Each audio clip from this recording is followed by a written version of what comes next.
as you said, you're going to try bring us along into like more humanizing the athlete. And that post you did spurred me to go, wow, he's happy to talk about this. Like, I hope he wants to talk about it publicly because it's just really important and people get a Yeah. lot of value out of it.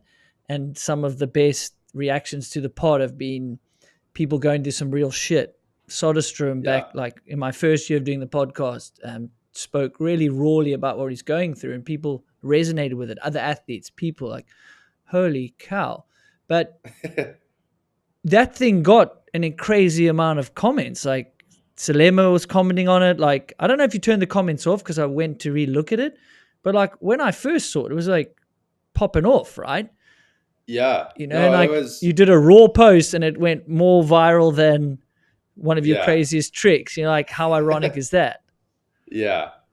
No, I think it's really important, like I don't want to portray this perfect image because life isn't perfect and it never will be, like I struggle. Some days I don't want to wake up. I don't want to ride. I don't want to do things. Like I'm no different than the guy working a 9 to 5, just because I'm good at what I do, that doesn't make me any better or put my lifestyle and my life up here and his down there, like we're all in this life together. Like we all go through shit. Like that's just what it is, and no matter like what image you want to portray, like that's just not how it is for anybody. I don't care how much money you have or what you do. Like we all go through shit and life is hard, and the more that we can talk about it and like start that conversation, like it's so cool to see the feedback from people and like them opening up to me about their situations and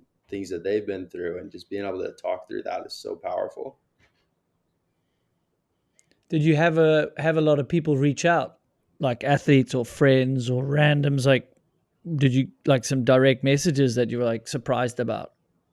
Yeah, like people I never would have thought would have like sent me a message about that sort of thing. I was just like, whoa. But it like I was just like out there riding and I'm like, dude, I want to film this, and just for anybody that's like dealing with something to know that like it's okay, you know? Because I don't think we hear that enough from people in positions like we're in. Like it's okay to be dealing with something and it's okay to talk about it, Like you don't have to be this amazing person all the time, because that's hard to do. It's hard to keep that persona, dude. Like that's because it's not real, It's draining to do that. It sounds super super draining, and I guess we're all, yeah, we're all at fault for just putting that sort of uh what is it called, like our highlight reel on Instagram now, and before that I don't know what it was. And yeah, super super interesting, and you've inspired me to be like, okay, that's why I don't always vlog. So I'm like, it's not that I it's not that I it's like my life's boring most of the time. So like Yeah, that's like vlogs are not a I don't know, vlogs are not about being boring. Like vlogs are like, oh, I'm going here and I want to add value, I guess.